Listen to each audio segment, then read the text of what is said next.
बरगढ़ अबकारी विभाग को बड़ सफलता 5400 बोतल बेआईन कफ सिरप जबत होइछे। एथि सहित एकाम्र छकरे दुई अभियुक्तों को गिरफ करिछे अबकारी विभाग।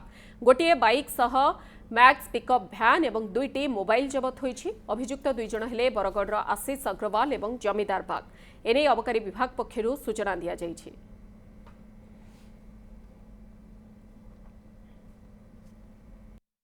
गतकाली आमर मध्यरात्रि किसी गोटे विश्वस्त खबर आसाला जहाँकि कटकू गोटे पिकअप भ्यान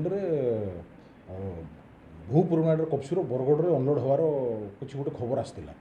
तेणु आम गोटे टीम आम फर्मेसन कर बरगढ़ बरपाली एकाम्र छकरे आम चेकिंग करूँ। चेकिंग करने टाइम पार्टिकुलर जो गाड़ी आसबार आम पाखे खबर थिला से गाड़ी को डिटेन कर सर्च कर भितर 18 बैग कफ सिरप सीज है। प्रत्येक बैग्रे 300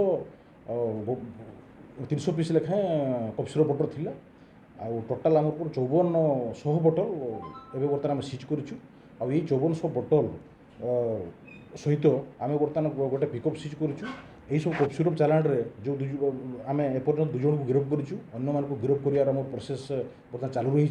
2 जन हेले जमीदार बाग जार बयस हम 39 वर्ष आम नुआपड़ा बरगढ़ और द्वितीय नंबर आकुजेल आशीष अग्रवाल जार बयस है 29 वर्ष और एकाम्र छक बरगढ़।